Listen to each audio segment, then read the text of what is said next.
We will hear argument next in Case 22-666, Wilkinson versus Garland.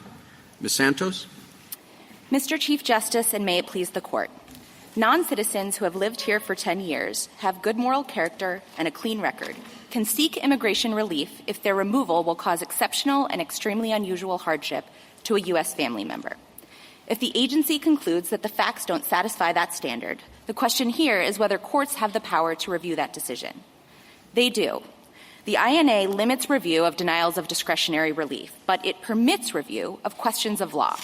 And as this Court held in Guerrero-Lasprilla, the statutory term questions of law includes the application of legal standards to settled facts. Even the Board agrees that exceptional and extremely unusual hardship is a legal standard. So under Guerrero-Lasprilla, the agency's application of that standard is reviewable.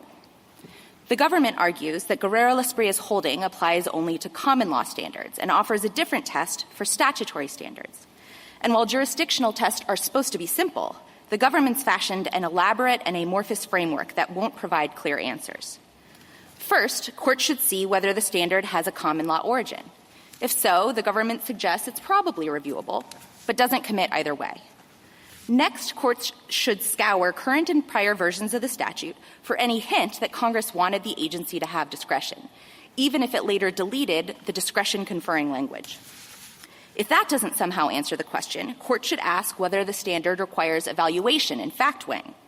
They should then traipse through any version of the U.S. Code that has ever existed, looking for similarly worded standards, and see if courts have ever labeled those discretionary. Taking these factors together, courts can then deem the standard a discretionary one, a reviewable mixed question, or an unreviewable discretionary one. It would be bad enough if the government were urging this test only for cancellation, but courts would have to apply it to dozens of INA standards, including whether a non-citizen has been rehabilitated, subjected to extreme cruelty, or violated the terms of a visa. I tried making a complete list last week and stopped count at 75. In other words, the government's test promises a never-ending supply of judicial review cases for this Court's merits docket. I welcome the Court's questions. We're allowed to certainly review questions of law. And, of course, the Court said it includes mixed questions of law. But in some of these cases, if we're looking at fact-finding, I think we agree that's not reviewable. On the other hand, if we're looking at legal standards, that is reviewable as they're applied to these facts. How does that work in your case? I didn't understand how it would work in some of the earlier cases. But if you could walk through how it would work here, how we would separate a review of a legal standard from a review of the facts in a case involving mixed questions of fact and law. Happy to walk you through that, Your Honor. So here we don't think that the question of whether something is a challenge to a fact-finding would really come up because the immigration judge credited all of the testimony and evidence that Mr. Wilkinson provided. But in a typical case, what would happen is a court would open up the blue brief, see if there are any challenges to findings of fact made by the IJ, and if so, the court wouldn't review any of those. And if the only challenge is to the IJ's or the BIA's ultimate determination that the standard wasn't satisfied, that would be reviewable. So here, for example, Your Honor, our submission before the Third Circuit on remand would be that while the IJ credited all of the facts and evidence, and while the IJ recited the right legal standard in a boilerplate section of its decision, it then, when applying the standard, disregarded all of the facts and factors that render this case exceptional and extremely unusual. And I would point to, for example, the fact that Mr. Wilkinson's son, M, has a serious medical condition that places him in the hospital with some frequency, that his mother has depression that renders her unable to care for M for days at a time, that M has learning and behavioral challenges that have been exacerbated by Mr. Wilkinson's detention, and that Mr. Wilkinson is not only the sole financial provider for M, but also is his only male role model and has been a consistent support emotionally and a physical presence in his life. And how many? And can you tell us how many people have a similar list of hardships in the whole group of people who are subject to the same immigration laws as this individual was? I cannot, Your Honor. I think in the immigration context, as in many contexts, there will be a lot of different facts that will be case. Well, but the statutory standard is exceptional and extremely unusual, not burdensome, not difficult, not very unfortunate, unusual, which requires a comparative analysis. And I don't see how doing the best you can to determine what that number is. And given the size of it, maybe it's 3% of the whole population, maybe it's 20,000 people. It seems to me that it's hard to determine whether something's extremely and exceptionally unusual other than, it's not a purely factual question. The government talks a lot about discretion and in determining what weight should be given the factors you mentioned compared to other determinations. Maybe somebody has a particular physical impairment and the difficulties that they've encountered are as challenging as the ones here. But which one do you categorize as – does that make them both unusual?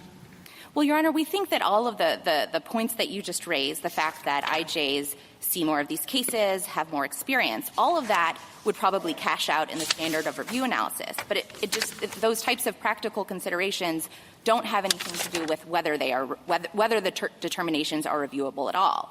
And I think that what courts would do when reviewing these types of determinations is something similar to what the board does. It would interpret the language. It might note, for example, that exceptional and extremely unusual hardship is a different standard than extreme hardship, which appears elsewhere in the statute.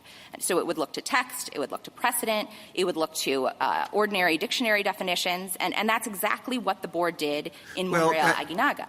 Putting that aside, let's say they come up with a particular number. What percent of people with the same sort of challenging circumstances that you mentioned or substantially similar ones are there? Is it 1%? Is it 2%? And what constitutes extremely and exceptionally unusual? Those are judgments that call for a high degree of discretion on the part of the immigration judges. Well, I agree with Your Honor that they require a degree of judgment and experience and common sense, but the standard does not ask for a quantitative assessment. The standard, as interpreted in Montreal-Aguinaga, says that the hardship doesn't need to be overwhelming. It has to be substantially greater than is kind of incident to a family member leaving the country. And so those types of judgments might warrant a more deferential review, but it wouldn't have. Keep going. Sorry. I was just going to say it has nothing to do with whether this qualifies as a question of law as the INA uses that term. Are you acknowledging that it would be a more deferential standard of review by the Court of Appeals then? I think it likely would. After this Court's decision in Guerrero-Lasprilla, courts have generally reviewed due diligence determinations for abuse of discretion. And so, how could it not be a deferential standard of review? I just want to make sure, because I think you're right, that it would likely be deferential, but what would be the circumstances under which it couldn't be? So I am not going to push back on the fact that I'm virtually certain it would be deferential. I think that virtually every court on our side of the split has agreed that it would be a deferential standard of review, and I think all of those practical considerations go to that point. But one thing that I think is critically important is that those practical considerations, the Court said expressly in Guerrero-Lasprilla, may be relevant to standard of review, but they're not relevant to whether there's judicial review at all. And I think the reason for that is important. That's because standard of review and reviewability have just totally different frameworks. Reviewability looks at, it's just purely an exercise in statutory construction. So you're looking at the canons of statutory interpretation. But when you're looking at standard of review, you use different decision-making criteria. So you'll look at, for one thing, is there a long and a consistent history of appellate practice? And then you'll look at the practical considerations that might warrant giving more deference to one decision maker or the other. But that just doesn't enter into the framework for looking at judicial review. But another way to think about the Chief Justice's question is to say that what he was talking about really does go to whether it's a legal question at all, including a mixed question. Because in a typical mixed question, you look at the law and you look at the facts and then you look at the law again and you see how it all matches up.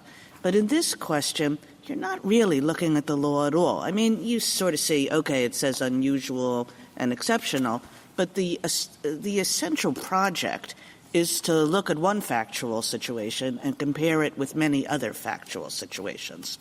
And so when you think of the essential project as that, it starts looking not like a legal question at all. Not just – so separate out – there are lots of legal questions that involve judgment and gray areas and all of that. But this, because of what it tells you to look at, which is compare this factual situation to many others you've seen, you have – where's the law in that? Well, Your Honor, I would make 2 points to that. The first point is that I think that was essentially the government's exact argument in Guerrero-Lasprilla, that due diligence determinations involve essentially no legal work, and it's just the application of the standard to facts, and yet this Court still held that constitutes a question of law. And I think it's because I think you might be getting caught up a little bit in the kind of colloquial use of the term question of law. That term is kind of thrown out and in different contexts and used in different ways. But here, we're talking about the specific statutory term that this Court interpreted to include the application of law to fact, or a mixed question. Mixed questions are sometimes reviewed de novo. They're sometimes reviewed for clear error. They're sometimes reviewed for abuse of discretion. But they're still all mixed questions. And I think that comparative analysis that Your Honor points to is very similar to extraordinary circumstances determinations for untimely asylum petitions and due diligence. I think it's also similar to exceptional case determinations under the Patent Act and the Lanham Act. But that doesn't make it not a mixed question, and it doesn't make it not reviewable. Isn't there this difference between the standard in Guerrero-Lasprilla and the situation here? If you ask, let's say you ask a person who is not a lawyer, an alien did not do something within a certain period of time. Did that alien exercise due diligence?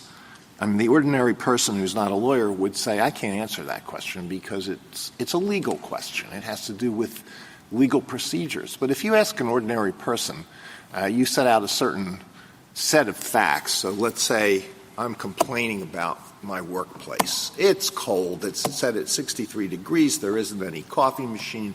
The boss is unfriendly. All my coworkers are obnoxious. And you say, am I experiencing – no, I'm not.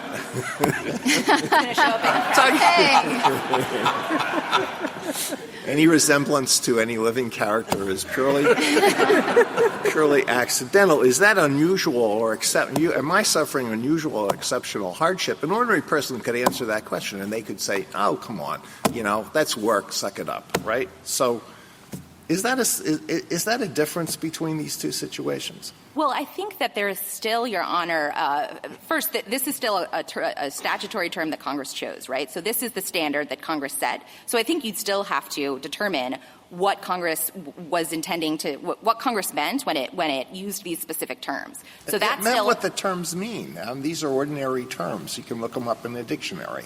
And that you don't even need to look them up in a dictionary. And that's essentially what the Court said in other cases involving similar kind of common ordinary meaning terms, like exceptional case determinations or even undue hardship under Title VII. But it's still an exercise, still a legal exercise to apply that standard to the facts as found by the IJ. But is it the type of legal exercise that Congress was intending? I mean, if we accept Justice Kagan's sort of framing of this as the essential project is the comparison of these facts to other facts, I guess my question is, when we look at Congress's intent in this area, it's about the division of labor, and to what extent did Congress intend for the court to be the one to make that comparison? On what basis could the court be making that comparison? And can't we say, given the clear jurisdiction stripping provisions as later interpreted by Patel, that really Congress wanted the agency to be the one to do that kind of comparison and not the court? No, Your Honor, we can't. And I'll explain why, and it has to do with the way that the structure of the statute works. So every single determination in the INA that is specified as being discretionary, it all falls within the scope of Section 1252A2B. So that's the jurisdiction stripping provision. But what subparagraph D, that's the limited review provision, does is it trumps that designation. So it says nothing in subparagraph B or C or any other provision of this chapter shall be construed to preclude judicial review of questions of law. I appreciate that, but I understood that the enactment history was such that Congress put that in response to St. Cyr and the concern that if it did what it wanted to do, which was get the judiciary out of this and give it to the agency, that there might be constitutional problems. And so Congress puts in this additional language that you're talking about, but only to the extent that we have a constitutional question or, and I take your point that it says questions of law, and we've, suggested in or held in a subsequent opinion that that includes mixed questions. But if we read mixed questions to be so broad that it is essentially supplanting the agency's decision-making, I find it hard to make the statute make sense. Well, I think you can look to what the court said in both Guerrero-Lasprilla and Patel about what would remain unreviewable after you apply the limited review provision and layer it on top of subparagraph B. And what the court said in Guerrero-Lasprilla is that the limited review provision would still forbid appeals of findings of fact. And in Patel, the court said the same thing. If we apply both statutes together, the major remaining category of determinations that are unreviewable are factual findings. I understand, but why would Congress want it to be that way in the statute? Why would it have a statute that has the agency making the factual determinations and the ultimate cancellation decision, but the court swoops in to just review, the agency's actual function with respect to determining eligibility?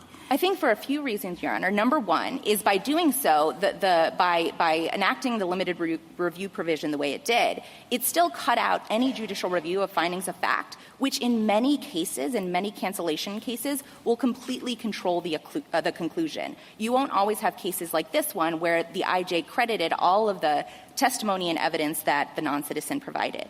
And I think the second reason is that by enacting that provision, it got rid of an entire layer of habeas review. So district court habeas proceedings are still completely unavailable. But the typical role of an appellate court to review that application of the legal standard to facts, whether under a deferential standard or not, would still be maintained. Would you agree that go ahead. Ms. Santos, let me try to get at the questions that you've been asked in a different way. Let's say that I theoretically agree with you that under Guerrero-Lasprilla, mixed questions, including of this sort, would be subject to judicial review.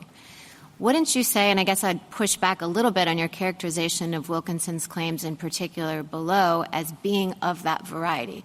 Because, I looked at the record, his claims, he claimed that the immigration judge wrongly speculated about the care and support the child would receive if the petitioner was removed. They all read like weighing ones. He found while Wilkinson does provide emotional support, removing him would result in minimal emotional hardship because his son clearly has lived without Wilkinson's daily presence for most of his life because the mother had primary custody.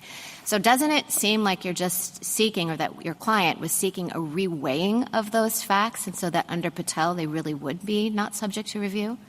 So all of the specific factual points that you pointed to, I agree with you. Those would be unreviewable. Okay. But what would be reviewable is the ultimate determination of whether that satisfies the statutory standard. And it is often the case, for example, that when you're potentially challenging the weighing of various factors and facts, an agency or a court of appeals can't just supplant its view of the evidence for that of the agency, but still the ultimate question of whether those facts satisfy the standard remain a question of law. But it seems to me, I've looked some of these cases and the Sixth Circuit sides with you, but when it reviews these cases, it says that a lot of these claims about, well, you just didn't understand the strength of the emotional bond, or you didn't accurately predict what life would be like for my child if I were deported or removed, or my spouse.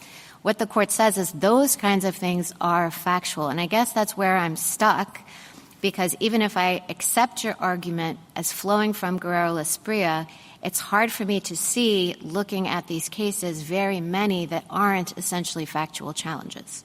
Well, Your Honor, I agree with you that all of those things you just pointed to that you cited from the Sixth Circuit cases, those are unreviewable. And kind of weeding out unreviewable findings in fact are things that appellate courts do all the time. They have to do so in every interlocutory appeal of a qualified immunity decision. So would you accept then that there would probably be only a very narrow slice of cases that a ruling in your favor would make judicially reviewable and including potentially even Wilkinson's own? I think it depends on what the board does in any given case. I agree with Your Honor that if the IJ makes adverse factual findings or if all the non-citizen is doing is challenging factual findings on appeal, those won't be viable claims. But what would be reviewable is the ultimate determination of whether those facts satisfy the standard. And here I'll just point out briefly, Your Honor, that I think the Third Circuit clearly understood Mr. Wilkinson's challenge as being one to that mixed question, because it said, and you can see this on page 3A of the petition appendix, that Mr. Wilkinson argues that the hardship his son faces is indeed exceptional. That's not reviewable because it's discretionary. The court did not say Mr. Wilkinson is challenging findings of fact, and under Patel, those findings of facts are unreviewable. Do you agree that credibility determinations are factual for these purposes and therefore unreviewable? Yes, Your Honor. We don't think that credibility determinations present mixed questions of law and fact. And that's because, and just to kind of make sure we're all on the same page, the statute that the government points to is one that says, considering the totality of the circumstances and all relevant factors, the finder of fact, when determining credibility, can consider and then a non-exhaustive laundry list of factors. That doesn't fall within the definition of a mixed question. A mixed question involves applying a standard to undisputed or settled facts and determining whether the standard is satisfied. Counsel, here the BIA doesn't review the IJ's findings on this being an exceptional case with deference. It reviews it de novo.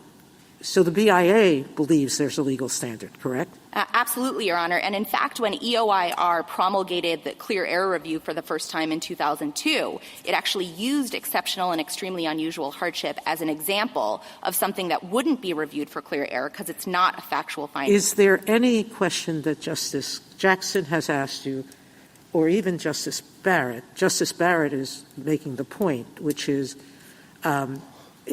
unless we can distinguish Guerrero-Gasprilla, and I don't see how you can unless you buy the distinction the government makes between statutory and common law findings, which makes no sense to me. I think your brief does a good job of that. These are all arguments that were rejected in Guerrero-Gasprilla, right? Yes. If Justice Jackson's unhappy with it, it has to overrule that case. I don't know that I want to get in the middle of it. Oh, no, can I? Maybe you don't want to. That was a beautiful answer, by the way. Let me take you out from the middle of it. Can I, in my own defense here, can I just ask, though, whether Guerrero-Gasprilla is helping us with a particular nuance that I see happening, right? We've said in other scenarios that not all mixed questions are the same. So even if we assume that Guerrero, as I'll call it, says mixed questions count for questions of law, is it possible that there are certain kinds of mixed questions that Congress intended to include here and other kinds that it didn't? So my example is a scenario in which the defendant or the petitioner is challenging the BIA's own rules with respect to how it applies this extreme and unusual hardship. So you say in your brief, the BIA has looked at the statute and it has come up with factors that it says the IJ should be applying when it does this. If someone makes the claim that the BIA's factors are inconsistent with the statute, in so far as they're applying it in this way in this case, I guess you could say that's a mixed question, perhaps. Maybe it's closer to the question, pure question of law, but at least you're challenging the BIA's interpretation of the statute with respect to the factors that it has created. Justice Barrett has come up with a different kind of scenario where we agree on the facts of this case and we agree on the standards, the factors. Everybody's saying, hooray, BIA, you have it right with respect to what the IJ is supposed to be looking at.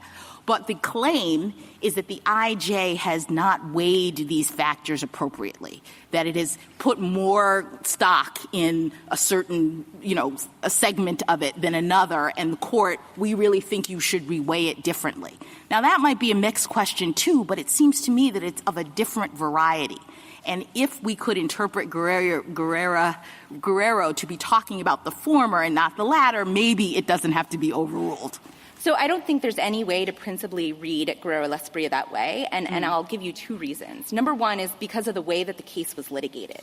The government's argument in Guerrero-Lasprilla was that, first, no mixed questions should be considered questions of law. May I finish, Mr. Chief Justice? And second, that at the very least, super facti questions shouldn't be considered questions of law, and the court rejected that. And in doing so, its opinion did not distinguish any particular mixed questions, and it drew from a variety of contexts, including constitutional mixed questions, statutory mixed questions, and common law mixed questions. So I don't think there's any way to read Guerrero-Lasprilla narrowly, given the way the court wrote the opinion. Thank you, counsel. Justice Thomas? Justice Alito? Do you agree that the bottom line judgment in every decision made by a court or an administrative agency involves a mixed question of law and fact, or perhaps a question of law? Your Honor, I believe that the application of any legal standard to facts qualifies as a mixed question. It may sometimes be driven by a particular factual finding, but the application of law to fact, I think, is. And that's what every judgment does, right? It applies the law to a particular set of facts. I guess it depends on the way what you mean by the term judgment, which I know is a whole issue in Patel, and I don't want to get caught up in that. But yes, I think that any conclusion about whether a statutory standard is satisfied is the application of law to fact, and that presents a mixed question. And 1252A2 precludes reviewing judgments. So your argument is that although it precludes reviewing judgments, in fact, every judgment is reviewable because it's a mixed question of law and fact. Well, Your Honor, our position is that 1252A2B1 precludes judicial review over any judgment regarding the granting of relief. But if you look up two lines, it says, except as provided in subparagraph D. And if you look down a couple paragraphs, it says, nothing in subparagraph B shall be construed as precluding review of questions of law. So, yes, I think that the plain text of subparagraph D trumps a designation of a judgment as discretionary. It swallows up the exception completely. It doesn't, Your Honor, because it still precludes the judicial review of questions of fact, as this Court said in Guerrero-Lasprilla and Patel, and it precludes any first-line habeas review, any habeas review at all, which removed an entire layer of judicial review. Justice Sotomayor? Justice Thomas pointed out the very same arguments that Justice Alito has made, and that was one of his criticisms of the majority opinion, wasn't it? It was. It was that the majority opinion was categorical when it could have been narrow. And I think Justice Thomas pointed out what Justice Jackson noted, that there are different kinds of mixed questions of law and fact, and that the majority had ruled that out as a reason. That's right, Your Honor. I also think even beyond, I know that sometimes dissents are written broadly, but I do think that's an accurate categorization or characterization of what the majority decided. Justice Kagan? Justice Gorsuch? And we agree that the ultimate discretionary decision rests with the Attorney General and is unreviewable, too. It's unreviewable as a question of law, absolutely, because it doesn't involve the application of law to fact. It still would be subjected to subparagraph D, so any constitutional claim may exist. Sure. Thank you.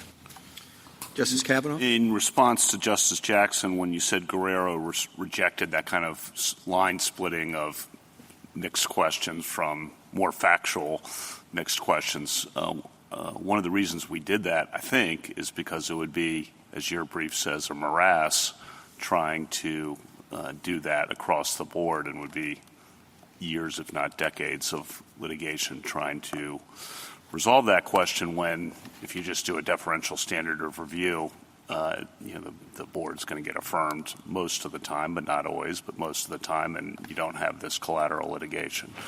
Yes, that's right, Your Honor. And I think that pushing this into the merits bucket doesn't mean that we're just kind of repeating the same analysis. I think standard of review analysis is actually way simpler than the government's framework. And also, waiver rules would apply, and courts can always say something like, under any standard of review, I would still reverse or affirm. So we think it will be much simpler and more streamlined. And, of course, there will be judicial review, which is really important, particularly in an immigration context where an error can have disastrous consequences by tearing apart families. So I think we thought about that in Guerrero and decided it's not worth the candle. But in any event, another question about the limits of your argument, which is, and this follows Justice Gorsuch's question, if the IJ said or the board said, we're going to assume arguendo eligibility, but as a matter of exercising our discretion, we would deny cancellation of removal in any event. That determination would be unreviewable, correct? Correct, Your Honor. This court does have a precedent on point. It's something like Ramzmanabad. I can't recall. But, yes, there's a specific precedent on point that says exactly that. Thank you. Justice? I, too, just have some questions about the limits of your argument. So in our colloquy earlier, did I understand you correctly to say that even if this is a mixed question, even if in theory Guerrero-Lasprilla applies here, permitting judicial review of the application of law to facts, that there's still a category of claims that a non-citizen might press on review that really are purely factual? I don't think that's what I was intending to say, Your Honor. My argument was that if in a court of appeals a non-citizen presses purely factual, challenges findings of historical fact, those will be unreviewable, and a court of appeals can just say, we aren't reviewing that. That was my question. So you're saying, yes. Okay, yes. My apologies if I misunderstood. Okay. Definitely unreviewable under Patel. Okay, but you are saying, and I think this kind of came out when you were talking to Justice Jackson, that while the hypothetical that I just posed, like does your son have a mental illness or not, that's an unreviewable fact. Right. But you have said that the weighing of those facts, which one might be more important than others, or listen, I accept that your son needs your emotional support, but I also accept that his grandmother cares for him, say. And so I just don't weigh it that heavily. Is that a factual question or is that a mixed question? I don't think that is a factual question. I think it has to go into the overall analysis, whether the non-citizen established exceptional and extremely unusual harm. So I think that weighing might be viewed very differentially because of the proximity of the IJ to the facts and experience, but it wouldn't make it unreviewable. And I think here, for example, we would say, Your Honor, that the IJ really erroneously boiled the entire analysis down to economic detriment, which is not the way that you're supposed to apply the statutory provision. But any type of weighing would certainly be viewed deferentially. I just don't think they'd be unreviewable. Well, I guess I don't understand that. I mean, I agree with you if say, the IJ said, listen, all that matters is economics, and we'd say, well, that was a misunderstanding of what the hardship standard requires. I mean, I can see why that's a question of law. But when you're talking about the weighing, I mean, let's say, I credit your testimony that you have a strong emotional bond with your son and vice versa. I also have testimony here that I also credit that the grandmother cares for him. I'm just making this up. I know it's not your case, but that the grandmother cares for him and there's a strong emotional support there. And so I just think given those two, I just don't think that the emotional support is enough that the father provides is enough of a reason to say hardship. But you're saying that's a legal question, that kind of way? I'm saying that constitutes a question Mixed of question. law as interpreted by the INA, or as the INA uses that term, and that all of that would cash out under the standard of review analysis. Okay, and then last question. You have said, in response to Justice Kavanaugh's questions, that the standard of review would be deferential, and you initially said abuse of discretion, and so I just want to clarify, is that what your position would be? So, there are various kind of articulations of deferential review. We haven't briefed that, and so I suspect it would be abuse of discretion. Okay, but you're not making a commitment. You're saying you suspect, but maybe it's clear error. It might be. I mean, Your Honor, I would just say that would, I'm sure, be briefed and has been briefed in other cases, and we just haven't here. But I do believe that it would be a deferential standard of review. It's, when you kind of layer the standard of review onto the administrative law context, there's lots of ways you could articulate what that standard is. But due diligence has been reviewed for abuse of discretion since Guerrero-Lasprilla. Thank you. Justice Jackson?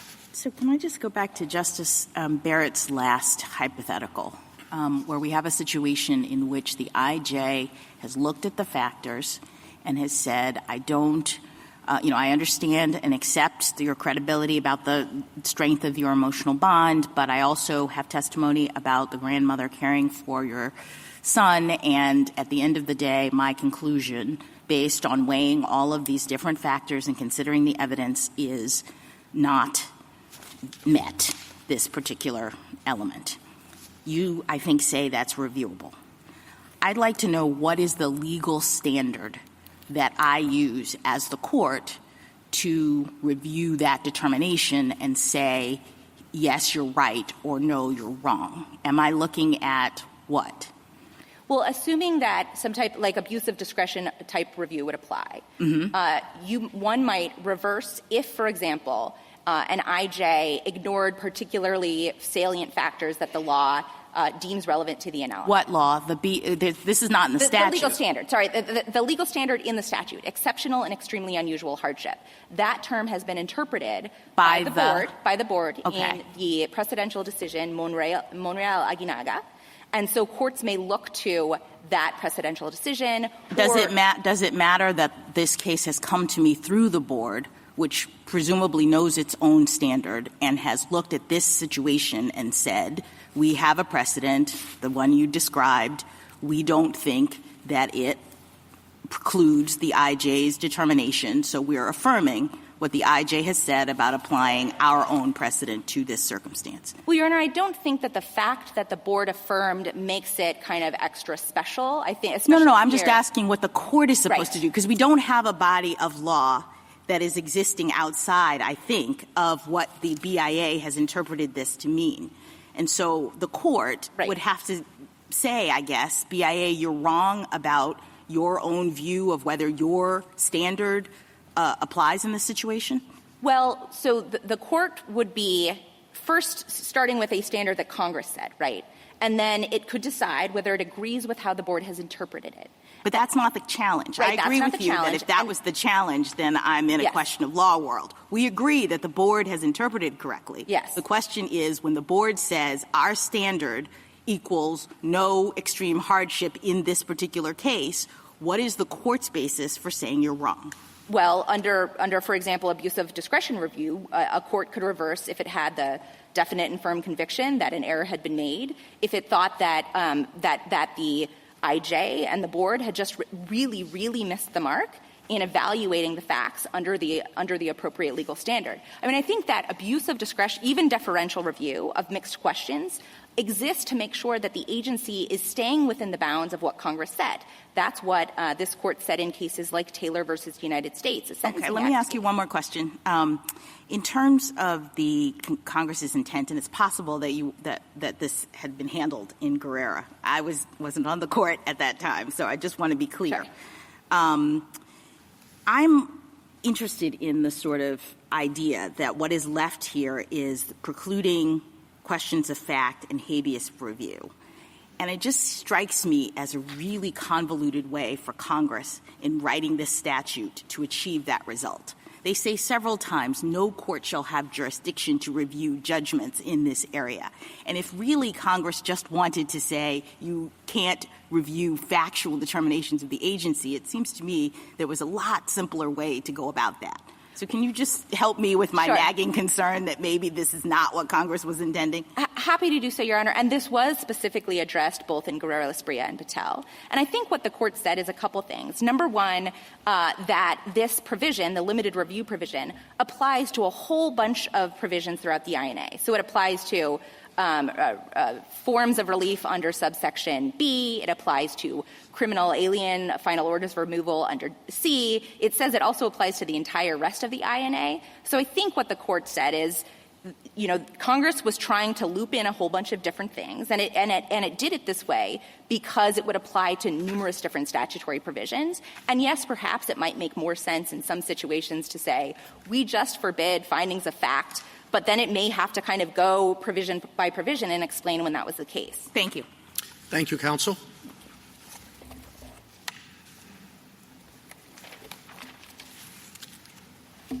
Ms. Sintak.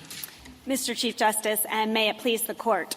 The plain text of Section 1252A2B and D requires courts to distinguish between reviewable constitutional claims and questions of law, which includes mixed questions, and any other judgment regarding the denial of discretionary relief.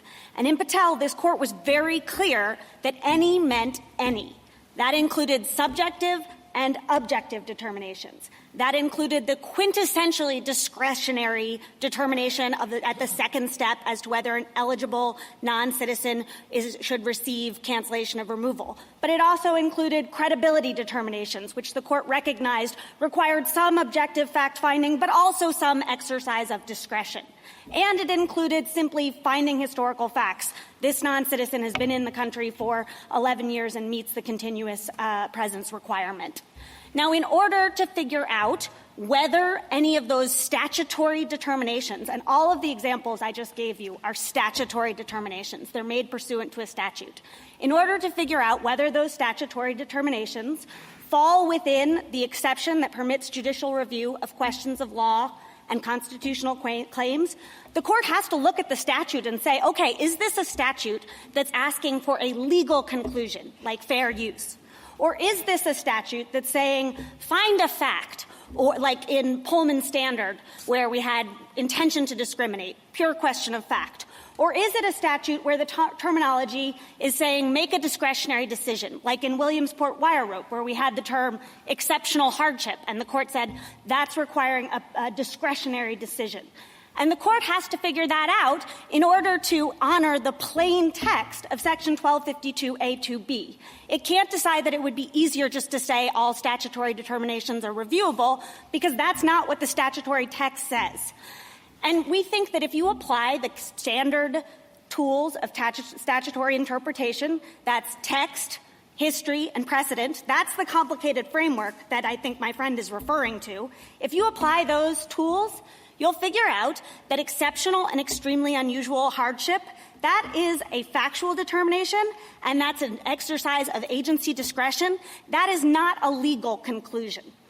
I welcome the Court's questions. I'm sorry. So why does the BIA review it de novo? Because the BIA reviews discretionary decisions de novo, so the de novo standard applies to discretionary. And why do they set a standard at all? Pardon? Why don't they just make it discretionary? They set a standard. They say to the IJs, use this standard to measure the decision by. So it is not saying it's purely discretionary. It's saying we're setting a legal standard. No, it's not purely discretionary in that the IJ could just decide based on anything that it wants. And like the Attorney General can. Pardon? The Attorney General can. Well, there's a statutory text, and we freely admit that the interpretation of the statutory text is a question of law, and that you can challenge that statutory text and say the Board has misunderstood the meaning of these statutory terms. But, of course, that's not the challenge that we have here. Now, that is what the Board has done. It has said this is what we think the statutory text means. It means make a decision about whether you think this non-citizen's facts are substantially beyond what you would get in an ordinary case. So the BIA has said make that discretionary judgment, make that predictive and comparative judgment, and that's it. There's no legal element to that conclusion. So it's just a weighing of evidence. It really reminds me of the credibility determination and the way that the Court talked about it in Patel recently. Well, Ms. Sintak, it strikes me that everything that you just said is pretty much a relitigation of the issue that was raised in Guerrero, that the government came in, basically made the same argument. The government said, there are mixed questions and then there are mixed questions. There are mixed questions that are really super factual, And we accepted that distinction when it came to standards of review in Lake Ridge, but we specifically did not accept it when it came to this question. We said, you know what? We don't really care if it's primarily factual. We don't really care if it involves a lot of judgment calls. We don't really care if you have to really kind of search for the legal standard in the inquiry. As long as there is that legal standard, and as long as all the fact-finding that you do and all the fact-weighing that you do eventually has to satisfy that legal standard, and the question is whether it does, it's a mixed question and it's reviewable. That's how I read that decision. You're just, basically saying you don't like it. No. To be clear, we accept the holding of Guerrero-Lasparilla, and we are not up here saying that mixed questions are unreviewable. So if we thought that the exceptional and extremely unusual hardship had a legal component, even if it was mixed in with the facts, then it would not be reviewable. But what we are here saying is just because a statute a term is in a statute, that doesn't mean that it establishes a legal standard in the sense that Guerrero-Lasparilla was. Well, the question in Guerrero was this equitable tolling question, which is primarily a question of whether extraordinary circumstances prevent a litigant from doing what she should have done.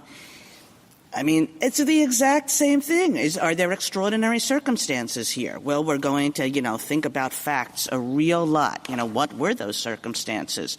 And how extraordinary were they when they're compared to other circumstances that make it difficult to do what the legal rules tell you have to do? I mean, I don't really see any distinction in the nature of the inquiry here. I disagree, and I first just want to point out that there was no debate in Guerrero-Lasparilla that the court was dealing with a mixed question. So what constituted a mixed question wasn't before the court. But I'm not here disputing that due diligence is a mixed question, and the reason for that is I think exactly what Justice Alito was speaking about earlier, which is that due diligence is a legal concept. It's a creature of the law. You can say that, but what it asks what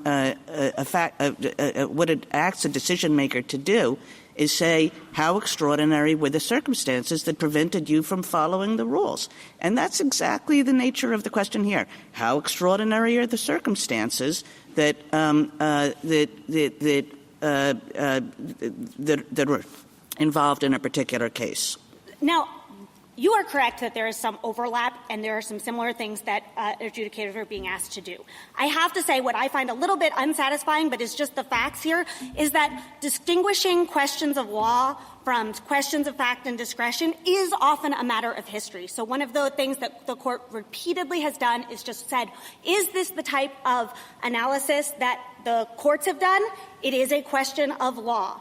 And we see that in TIVA. We see that in Oracle. Is this the sort of question that has been decided by juries or by fact finders?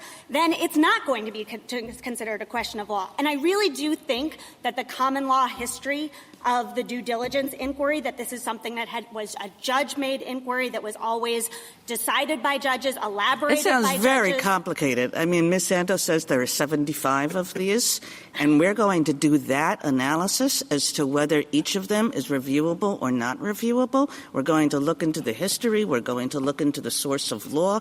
We're going to look into, who primarily has prerogative over this issue. Seems like Guerrero, when it came down to it, this is what Justice Kavanaugh said, is that it's not worth the candle. Of course these are going to be reviewed extremely deferentially, but if there's a legal standard at issue, if the conclusion that the court comes to is in the end, do these set of facts, as found, as weighed, satisfy this legal standard, then the better course is just to call it a day and say it's reviewable and not have to go any further. So I want to make a couple of points here. The first is that you're going to have to perform what you're referring to as a complicated analysis, which I would refer to as simply statutory interpretation and what the court does every time it decides a standard of review. And here's where I'm getting to. You're going to have to perform this analysis under petitioner's framework, because petitioner is saying the standard of review is going to turn on whether this is an exercise of discretion. I think she's saying abuse of discretion review. So it's going to turn on whether it's an exercise of discretion or it's a factual finding or it's a question of law. And what we're saying is, look, that's not the right analysis because the statute says, no, it has to be a question of law for it to be reviewable at all. But if you think that, the government's framework is too complicated, I don't think you're going to avoid it. You're just going to get these questions in the standard of review framework. On the standard of review, there are lots of different framings you can put on it. There are two main buckets, though, deferential or de novo. And I think what she was saying is it's going to be deferential. I'm not sure. And so I don't know that you can frame it a lot of different ways, but basically, as counsel said, I think correctly, the usual analysis when you're doing these, and we've done a lot of these, is has the agency jumped the rails of reasonableness and how it determined whether a given set of facts constituted something extremely unusual. I think the problem here is that questions of law are reviewed de novo. That's sort of black-letter law. And, in fact, the Fourth Circuit has reviewed a number of these exceptional and extremely unusual circumstances findings de novo because they've said, well, we know the only— Well, that's not – that's probably not correct to do it de novo in those circumstances is what counsel acknowledged, and I think correctly. Like Judge Murphy said in the Sixth Circuit opinion, I think was, okay, it's reviewable. What changes? Perhaps not much in terms of bottom line because it's going to be deferential review, right? We think the problem, again, is that the only thing that Congress made reviewable is a question of law. So as soon as you're talking— Can I stop? Yeah. No, keep going, actually. No, my point is that as soon as you're saying, no, we're reviewing something that's not a question of law, so de novo review is obviously not appropriate, I think you're in a little bit of trouble because it seems like actually now we're talking about discretion. We're talking about fact-finding. Well, this is now Groundhog Day from Guerrero because we talked about the history of St. Cyr and how the decision there recognized and the subsequent congressional history recognized that applications of law to fact would be considered questions of law, even though I'm with you as a first principle, I might not have gone down that road that Congress did, but that was, I think, the clear understanding of what questions of law covered, and we said as much in Guerrero. So that kind of ended that discussion, at least as I thought about it. No, again, what Guerrero said is that when you have a mixed question, so that assumes that there is a legal component. But what you have to be pointing to is what is the legal question? And there isn't a legal question here. And if I could just—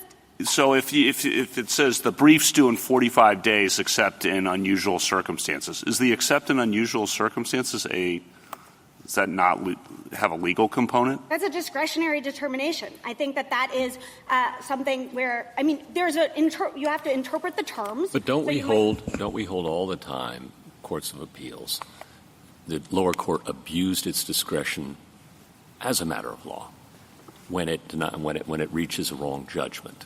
Isn't that exactly what we say? I think that sometimes that is colloquially what or less colloquially. I mean, I think what that says isn't that is exactly? Pardon me. If I might just finish. Yeah. Okay. You agree. No, I shouldn't have said colloquially, but I will say that what I should have said, which is correct, is that I think that they use that in order to say this is just a really unreasonable exercise of discretion. We say as judges all the time that yes, the district court has ample room of discretion in discovery, in undue hardship, in due diligence, and lots of things, but there are boundaries set by law that they cannot exceed.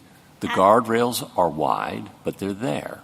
We don't say we disagree with this discretionary decision, and we would have done it differently. We say when they've reached those boundaries, they've erred as a matter of law, right? Yes, but I want to say you have to articulate what that boundary is. So if petitioner I just want to make sure I heard the first part of the answer was yes. The first part of the answer is yes, because we have conceded. If petitioner says, as the law says, exceptional and unusual circumstances, and exceptional does not mean, for example, unique, and here the agency has said it means unique. That's an error of law. That's a misinterpretation of the statute, and that's a guardrail. You're right. That's a boundary. An agency cannot do something that the statute doesn't permit it to do. And if the statute, if they do, and if a non-citizen says you have transgressed the boundaries that the statute sets, then that's a question of law. It has to be colorable, of course. But wait. Like, if transgress the – oh, sorry. Sorry, no, please. If transgress the – I mean, you're saying you put the boundary in the wrong place by saying unique. But transgress the boundaries is, I think, what Justice Gorsuch is getting at. Imagine the worst case possible. Let's say the non-citizen has one child who has cancer. There's no other relative in the country. They have no support network. He's the sole breadwinner. So let's just posit that that's a heartland case for hardship under the statute. Couldn't the BIA or the IJ abuse its discretion in a way that transgresses the guardrails by saying, no, that's not an exceptional and unusual circumstance? No, in the sense that we think that when you're asking to reweigh or to redo the It's not reweigh. That's not reweigh. Well, so I'm not sure that what you're positing is any different than in Patel, where the non-citizen was saying, look, this is an unreasonable determination of the facts. No reasonable adjudicator could have found No, in that Patel I he's wasn't saying, credible. no. In Patel he's saying, you're wrong, I was credible. That's different. That was one fact. This is saying, here are guardrails. I'm entitled for my eligibility determination to say that I'm eligible if I can show hardship required by the statute, and I have shown something that by any measure would be extreme and unusual, and you have said, applying that statutory standard to my circumstances, that it's not. So I think there, if you're making it a legal question, if you're saying the term exceptional and extremely unusual circumstances— correctly didn't misstate the legal standard. Let's say, states the standard correctly, but just says this doesn't count. Again, I think then you are talking about something like the Patel situation where we're saying no reasonable adjudicator who understood the law or who understood that what credibility meant could have reached this conclusion. And that is exactly what the petitioner in Patel was saying. And the court still said, no, it's a question of fact, and so it's not reviewable. And what we're saying is it's the same for questions of discretion. When the agency is being asked to make a comparative or a predictive judgment, that is something that was put off limits by— If I might interject here, in Patel, it was Mr. Patel sought to challenge the BIA's determination that he didn't intentionally deceive state officials. And the IJ found that he had, despite a lot of evidence that he hadn't. Okay? Hey, now. No, but that was Yeah, you're right. You won. And I'm working with it. Right? And there the court said, per my friend next door, that challenge, though Mr. Patel had lots of good facts suggesting he hadn't intentionally deceived state officials, couldn't be heard. Okay? Here, in the example Justice Barrett just posited, there's no dispute about the facts. Okay? We have the child who has one potential caregiver in the world. Okay? No one's arguing about the facts. We're just arguing about the application of the law to those facts. I think, tell me where I'm wrong, where the BIA says, that's not extraordinary. Can't a judge say, as one would with due diligence or undue hardship or many other standards that we use that are equally amorphous, say, yeah, there's a large room there, but there are guardrails, and that this does or does not exceed those guardrails. No. Not challenging facts. It's not Patel. It's this circumstance. It's a discretionary determination, and we think that discretionary determinations are equally unreviewable. And we think that petitioner can— Well, I thought we just said earlier that there are guardrails even for discretionary decisions under law. I will never deny that if it's a question of law, if you're saying you misinterpreted the law, that is reviewable. But if it is a question of discretion, you think that the agency didn't exercise its discretion in the way you think— Let me try it this way. Suppose that the judge recites the legal standard and then has another sentence and said, this means it has to be a 1 in a billion case. Now, you would say that that's reviewable, and we could say, no, the judge got it wrong, correct? Because that's the wrong misinterpretation of the statutory text, that's correct. Yeah. So I think what Justice Barrett is suggesting is that the judge is doing the exact same thing. The judge doesn't say it has to be a 1 in a billion case, but the judge is acting as though it has to be a 1 in a billion case. And what Justice Barrett is suggesting is, well, in that case, again, there's been a legal error. The court has looked at some set of facts and reached a conclusion that is utterly inconsistent with the legal standard that is supposed to be applied. So it's not a legal standard. It's the legal statutory determination. The legal standard is unusual and exceptional hardship. That is the statutory terminology. That's the legal standard. She's not going to say. Let me not fight you on this, because I actually think that I agree with you. And I do think that the courts who have appropriately recognized that this is a discretionary and factual determination, they say this is about substance. It's not about framing. So if there is actually a good argument that there is a legal error, however the petitioner is writing about it, then yes, that legal error is reviewable. What is not reviewable is the sort of claim that we have in this case, where the agency articulates the correct interpretation of the statute that the board has already given it, and then it explains all of the evidence, it explains the factual conclusions it's made, it explains its discretionary judgment, so it explains the predictive and comparative analysis. I think what you're doing, Mrs. Zek, is just basically, trying to get away from the question, because, of course, there are all kinds of reasonable things that immigration judges do every day.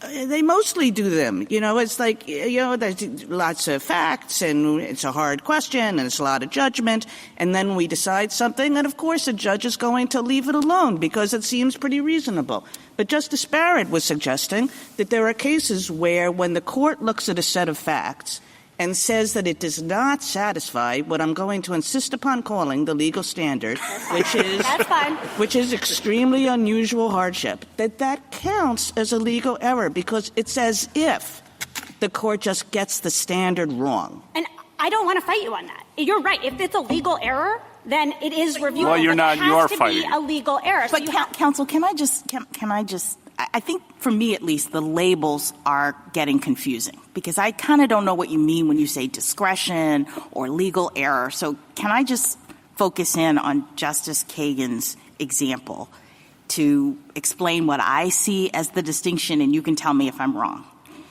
So when the court, the IJ, says, I look at this statute, extreme and unusual, and I think that means that this has to be a 1 in a billion case. The IG has stated a rule of interpretation. It's interpreting that language, and it's now applying this rule. I'm looking for a 1 in a billion case. All right. You would agree that that's a legal question. If someone is claiming that that's the wrong rule, that it doesn't have to be a 1 in a billion case, that we've got a legal dispute, correct? All right. Is there a difference between that and a situation in which we accept that the IG is correct in his rule? It has to be a 1 in a billion case. But the IG, in applying that rule, looks at this constellation of facts that has been presented, finds the facts, and we all agree on the facts. But the IG says, when I look at these 10 different factors and things, I think this is not a 1 in a billion case. All right? And then the petitioner says, I agree with his legal rule. I agree with all the 10 facts that he's found. But I think, court, this is a 1 in a billion case. Decide. Is that second thing the same kind of legal issue? Is it presenting a legal issue? I hear you saying it's not. And so can you explain why not? Right. That's an exercise of discretion. That's exactly our point. That is an exercise of discretion. Like when the IJ says, this non-citizen has satisfied the eligibility factors. Now I need to look at all of these facts and exercise my discretion to decide whether this is an appropriate case for cancellation of removal. So it's the same thing. They're looking Counsel, why isn't it an abuse of discretion in concluding that this set of facts doesn't meet the legal standard? I mean, we have 3 critical facts: child, dying of cancer, sole support, or no other family. Are you willing to tell me on that record that that's not a 1 in a million case? Isn't that an error of applying facts to a legal standard? There's no discretion in that. So well, it's an I abuse. agree that if what the court says is The board obviously interpreted the statute to require a 1 in a million case, and that is a legal error. That's reviewable. What is not reviewable is the board's application of discretion. So when you talk about abuse of discretion, but it's that still makes an me nervous because that's taken off limits. Isn't the answer to Justice Sotomayor because we don't have a basis in the law to make that determination? So I see, fine, one could say it's an abuse of discretion, but on what basis is the court able to make that determination? What I think as Justice Jackson looks abusive, what am I pointing to make that decision? Yes, that's exactly right. So the statute entrusts that discretionary determination, that judgment call, that prediction about how much hardship will this particular non-citizen's relative likely face. How does that compare? Those are judgment calls. Those aren't those questions aren't I just have answered more by legal confidence in principles. Justice Jackson than maybe Justice Jackson has. I mean, just think about those facts that Justice Barrett just gave you. And we don't have the capacity as judges to say, that counts as an exceptional and extremely unusual hardship. Of course we're not going to do it very much. But on those facts that a judge doesn't have the ability to say, that immigration judge, we know that they're overworked. We know that they do a great job on 99% of the cases. But that judge just got it wrong. That's the determination that Congress made in 1996 when it barred review of any decision The regarding determination denial that of Congress discretionary made relief. was to give legal questions to judges.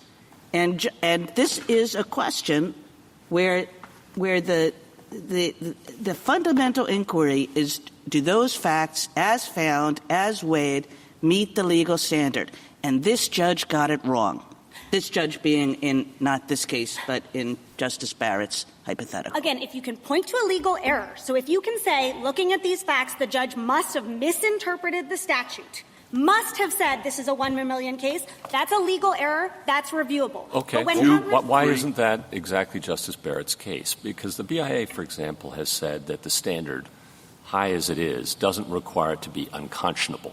That's the BIA's own standard. It doesn't have to be the 1 in a billion case. It's something less than that. And here we have in Justice Barrett's hypothetical basically the 1 in a billion case, right? Let's assume that, okay? And why couldn't, again, a court say, as Justice Kagan keeps trying to ask, in those circumstances you have effectively misread the legal standard? I think I keep trying to tell Justice Kagan that that is a legal error that is reviewable. So I'm not trying to fight you on this. I think our brief is very clear. This is Section D, where we say, if you can point to a legal error, which raises a question of law, then review is permissible. So we all agree that a court can say it doesn't have to be a 1 in a billion. This is on the nature of 1 in a billion, and when the BIA denies relief, it erred. I'm a little bit confused. I'm going to keep saying, if you can look at Well, I don't want to be confused, so let me try it again. So we have Justice Barrett's case, the very, very unusual case. And the BIA says, we think it should be more demanding than that. A court can say, no, the exceptional hardship standard isn't anything, 1 in a billion. This counts. Oh, the court can interpret the statutory terms exceptional and extremely unusual hardship. Yeah. And the BIA has done that, and no one's questioning the BIA's statutory interpretation. But if there was a non-citizen here saying, the board has consistently said substantially beyond ordinary, but it should be a different interpretation of the statute, that's a legal question, that's reviewable. No, we have I'm positing we have the precedent we have. Whether the BIA's precedent's right is another question. But just that we have this fact pattern, and the BIA denies review because they're busy. They have a lot of cases, and they do great work. No one's questioning, or try to do great work. No one's questioning that. But they, in this particular case, deny relief. If it's a factual error, it's unreviewable. If it's a discretionary error, it's unreviewable. If the court can say, yes, you're right, you've misinterpreted the statute, then it's reviewable. Does questions of law in the statute include application of law to fact? It includes legal errors. Does it include application of law to fact? Yes, and I'm explaining to you what that includes. It's a mixed question, right? So if you look actually to where that comes from, it's coming from I've just forgotten the name of the case, the habeas corpus case. Where, Sancier. And if you look in Sancier, if you look back at the application of law cases, what those were exactly sort of what we've been positing here, where it was clear from the facts of the case that the court had misinterpreted the statute. So in that way, in those cases, it was actually like a bankruptcy. No, but I think what Justice Gorsuch is getting at is, at least in my administrative law experience, abuse of discretion is probably a distracting term. Let's call it an unreasonable application of law to fact. That's something we did all the time. Now, unreasonable application of law to fact means wide discretion, but deference is not abdication, is often said. And so there should not be abdication. There should be deference in the review of application of law to fact. But Congress was doing something when it said that denials of discretionary relief, judgments regarding denials of discretion, are off limits. And if you're keep going. No, don't keep going. Oh, no. I don't want to get in trouble. Why don't you finish your sentence? What you're saying, I think, is sometimes an agency exercises its discretion in a way that just seems totally inappropriate. But again, what Congress did was take off the table the review of discretionary determinations. It just took that wholly off limits. Thank you, counsel. Justice Thomas? Justice Alito? Well, I'm going to restate your argument, or restate an argument that could perhaps work in your favor that is not the kind of argument that you as an advocate before the court in the face of Guerrero-Lasprilla is probably much inclined to make, but one might say, look, all right, here's Guerrero-Lasprilla. It involved the application of a standard that only a lawyer can understand, and it's not the kind of standard that would be, for example, submitted to a jury without elaborate instructions, or perhaps would not be submitted to a jury at all. And that's one way to read Guerrero-Lasprilla. If you read it for all it's worth, as broadly as some of the questions suggest, it has the effect of making everything reviewable. And that is a strange way to read a statute that begins by saying that judgments are not reviewable.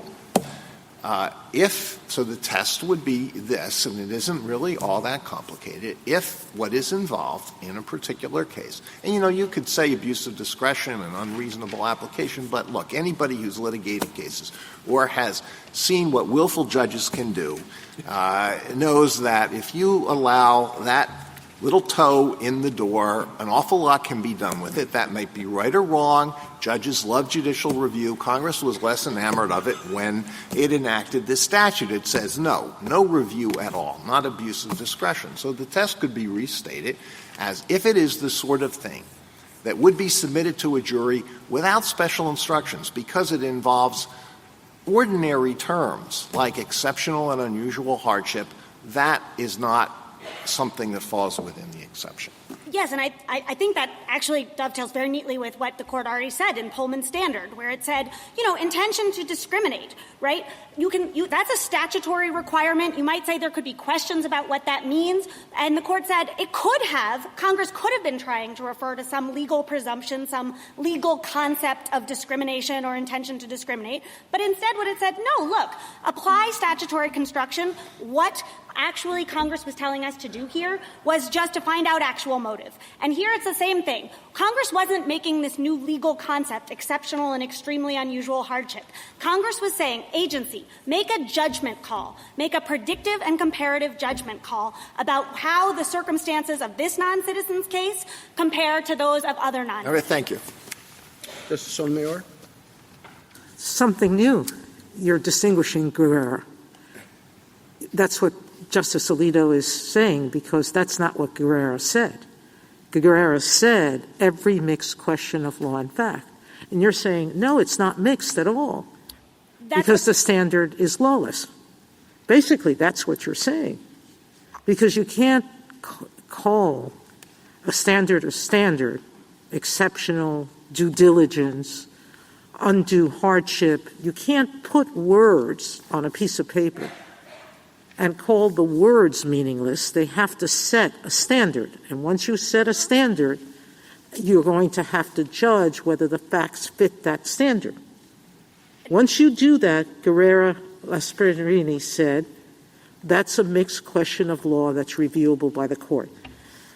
We may not like the number of cases that come up, but I think your other side is right, that most of them fail under the abuse of discretion or clear error standard.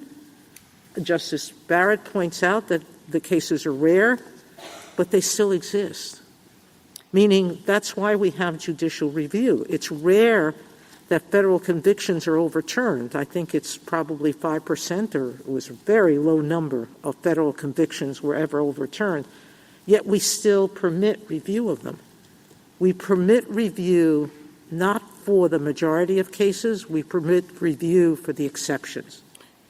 And so I don't know how we get to where you want us to go unless we reject our precedent.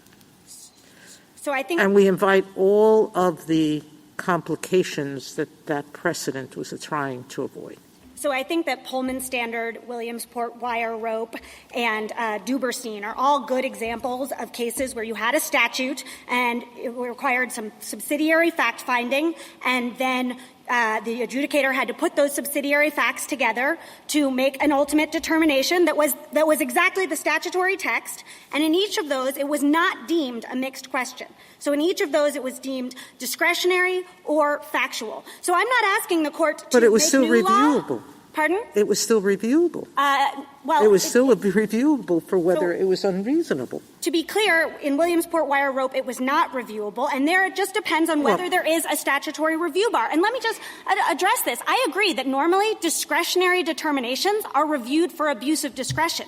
What I'm saying is that Section 1252A2B took that off the table because it said discretionary determinations, they are unreviewable. Any judgment regarding the denial of discretionary relief is unreviewable unless it involves a legal question. But when it doesn't, when it's an exercise of discretion, as the court said in Williamsport Wire Rope, which is also this court's precedent, that exceptional hardship, that was a discretionary question, and discretionary questions we know under Patel, we know under the plain text, are unreviewable. Justice Kagan? Justice Gorsuch? Justice Kavanaugh? I do have a few questions. If the court concludes that the BIA or the IJ misapplied board precedent that existed, is that reviewable or not? So the IJ is bound to follow board precedent. So if the IJ has discarded board precedent, that's a legal error. Okay. And then I agree with a lot of what Justice Alito said about going back to the beginning, but I think St. Cyr talked about what was available in habeas and said specifically that it's not only legal questions but the erroneous application of statutes or interpretation. It distinguished those two things. Then Guerrero picks up on that, says English cases consistently demonstrate, consistent with St. Cyr, that the erroneous application of statutes includes the misapplication of a legal standard to the facts of a particular case, and then says that Congress took up that suggestion and then when it put questions of law in, included erroneous application of law to the facts of a particular case. Do you disagree with any of that? No, again, when there's been a legal error and that all of the cases that you're talking about involve legal errors, then yes, it's reviewable. But unless you're saying that the argument that someone was about whether someone was continuously president for 10 years, that the determination that he was in the country for 9 years rather than 10 is, well, that's an application of law to fact. No, I agree with you on that. So then we know. But I think you disagree what I'm not going to belabor this part, but what a legal standard is. You're saying this is not a legal standard. I'm saying that a statutory determination, just because it's a statutory determination, doesn't mean that its application presents a question of law. And I think that that's what this Court's precedents say. Now, I think that means that a legal standard is not synonymous with a statute. And I don't think Petitioner has explained to you how you can tell, once you have a statutory determination, which statutory determinations only require fact-finding, only require discretion, only require a mix of those two, and which present legal conclusions. It can't just be every statutory determination is reviewable. Right. And then last one, you've emphasized repeatedly, I think correctly, that the statute's about discretion ultimately. And I agree with that, but that discretion is as I've understood it, is at the second step. So after you determine whether someone's eligible for cancellation of removal, then the board has complete discretion to say, you know what, you're eligible, or I'll assume you're eligible, but you're not getting it. You're not getting it, and that is totally unreviewable. So that's a huge amount of discretion for the board. That's where the discretion is, not in doing the 10 years, extremely unusual. Those parts are the eligibility requirements. That's not as discretionary. So in Zhang Ha Wang, this Court said that when a court of appeals usurped the board's right to determine what was an extreme hardship in that case, that was before this change, that deprived the board of a good portion of the discretion that had been vested in it. So I think this Court has already recognized that exceptional or extreme hardship, now exceptional, extremely unusual hardship, that's discretionary. And I would also point you to Octane, which recognizes that exceptional is a term that itself conveys discretion. So I think just because there's discretion at the second step doesn't mean there's not also discretion at the first step. Thank you. Justice Barrett? So let's posit that you lose. Sorry. just hypothetically. It seems to me, in looking at cases in the circuits that side with Petitioner, that most of the challenges that come up really are to facts, or, challenges where the Petitioner says, he made the BIA, the IJ, was wrong to conclude that there would not be significant economic hardship down the road, for example. And the courts of appeals have said, well, that's speculation, and, that was within the IJ's authority to find that fact. So if you lost, and if we said under Guerrero that mixed questions are reviewable, and so the application of law to fact in the kind of hypothetical I gave would not be subject to the jurisdictional bar, do you agree that a lot of the cases will still be unreviewable on appeal because they will still essentially be factual challenges and barred under Patel? Absolutely. And to be clear, I think the government is fine with a ruling that says where there is a legal error that is revealed through the board's determination, that's reviewable. What's not reviewable is, you can call it fact-finding, you can call it discretion. I think as we make this point, and I believe page 42 of our brief, that a lot of times in the administrative context, what counts as a fact can look pretty discretionary, like a credibility determination, highly subjective. If the court makes clear that those types of rulings are off limits, but legal errors are on, we think that's a faithful no. I'm saying statute. Application of law to fact. If, in fact, under Guerrero, that is not subject to the jurisdictional bar, and so the claim is, I think Justice Kagan was the one who said earlier, we stipulate all of the facts are true, but you have misapplied the legal standard to the set of facts, thereby exceeding the guardrails. You've abused your discretion, say. Let's say that kind of a claim is reviewable. But claims that are purely factual challenges, like you did not appreciate the depth of my emotional bond, with my son, that those kinds of things, do you agree that a lot of the challenges really are of that nature? And I'm asking the question because in arguing all of this is discretionary, and all of it is outside the bar, that raises the question of whether if you lose, does that mean that your position would lead to the conclusion that a lot of this stuff actually is reviewable? I agree, and I think this is a really important point. I think if the court is going to say facts are unreviewable, but there's some legal component, I think it's going to be very important for the court to spell out what are the facts. And I'm not sure, to be honest. I think the court is saying that, or I hear Your Honor to be saying that if it's a prediction about the future, that might be included. It's long been concluded as a fact, again, like forecast about lost earning potential. That's a classic fact. So I think the court's going to need to say, like, a prediction. I think the court should look at cases like Williams wire rope and say a comparison where you're looking at, is this non-citizen more likely than another to experience hardship? I think those are going to be facts, but I do think that the court is going to need to be very careful to give the court, the board, the guidance that it needs to say what is a fact. And I do think that we've given you sort of a framework of how the court in the past has looked at that law-fact divide, and we admit the court has said there's not one principle, right? It's a framework. You got to look at the history. You got to look at different things. But yes, I mean, if the court wants to say just apply that law-fact divide and put all of the things like predictions, like comparisons on the fact side, we'd be very happy. We do think that the court needs to give that kind of guidance. Thank you. Justice Jackson? Can you just say a little bit more about why your way of handling this isn't administratively terrible? Because there was there was some back and forth with your friend on the other side suggesting that you're going to open up a can of worms and theirs is better. So can you just speak to that? So first of all, I think this is the way that most courts are already handling a lot of these things, so it's not going to open up a can of worms in that regard. The other thing that I'd say is this is just a matter of statutory construction, so you just need to look at whether we're dealing with a question of law. And I actually think courts are pretty experienced in knowing what questions of law look like. This is, again, the standard of review analysis. Every time they have to say, am I dealing with a question of law? Am I dealing with a mixed question?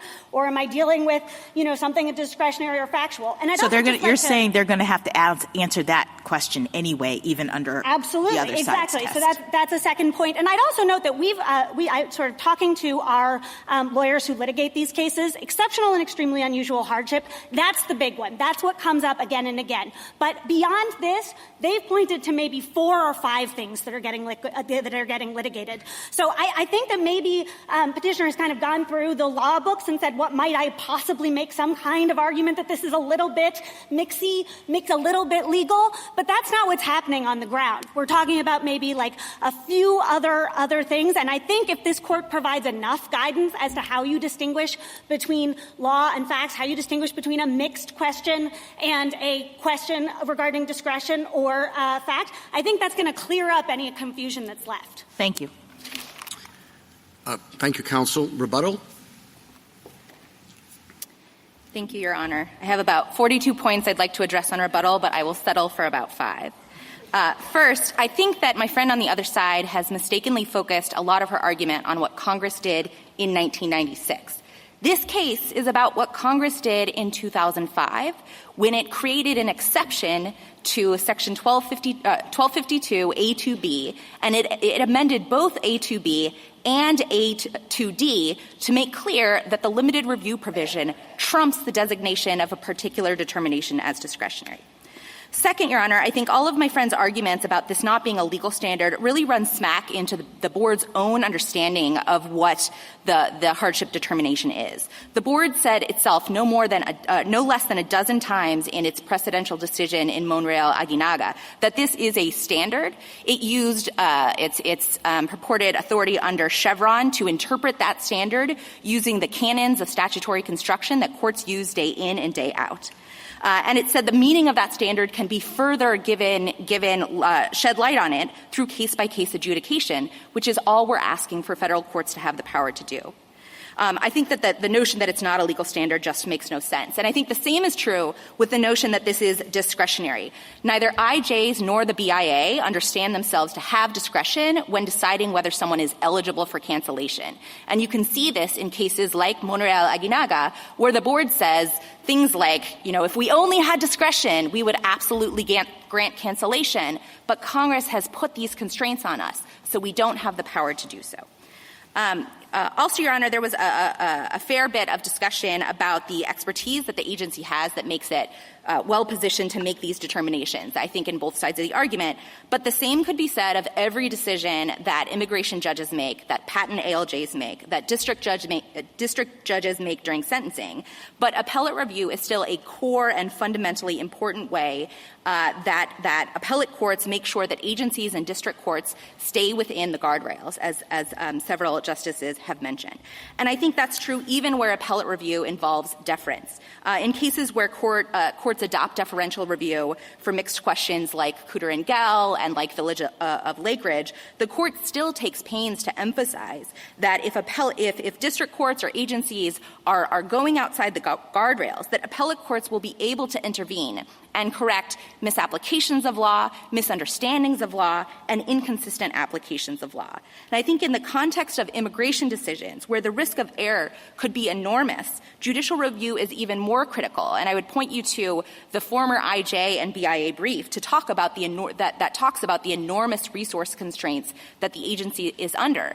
These officials are doing their best every day, but when you have 3,000 backlog cases on your docket, mistakes are going to happen. And the government's position, incredibly, is that as long as an IJ or the BIA just recites the right standard in a boilerplate section of its decision, it can go on to egregiously, arbitrarily, or completely inconsistently apply that decision, and courts are powerless to intervene. I think that Guerrero-Lasprilla squarely rejected that extreme result, and the government has pointed to no reason for a different result here. Last, Your Honor, I would point to the history test that my friend has pointed to. The government, I think, spent a lot of time really praising this historical test. But the point of jurisdiction is that it should be decided quickly. You shouldn't have to write or read a treatise to decide if you have power to hear a case. And even if some kind of historical approach were appropriate, the government's test here wouldn't be it. In the standard of review context, courts look for a long and consistent application, appellate practice over an entire genre or class of decisions. They don't scour the U.S. Code to look for a single statute with one or two words in common and use that as a smoking gun for the way the government tries to use a World War I era tax statute here. And even under the kind of standard of review type analysis, the government certainly can't point to any long and consistent history of appellate practice. At best, it has this 1919 tax statute, which wasn't reviewed. That was exceptional circumstances. It points to exceptional case determinations of the Patent Act, which were reviewed for abuse of discretion. And, of course, we have undue hardship under Title VII and under the Bankruptcy Code, which is reviewed de novo. So even under a historical type analysis test, this case wouldn't even make any sense under it. Finally, the government's argument that it wouldn't make any sense for the standard of review to be mismatched with judicial review is exactly the argument that the government made in Guerrero-Lasprilla, and it's exactly what the majority's opinion expressly rejected. And I think that most of my friend's arguments today were the same arguments the government made there. Thank you, Your Honor. Thank you, counsel. The case is submitted.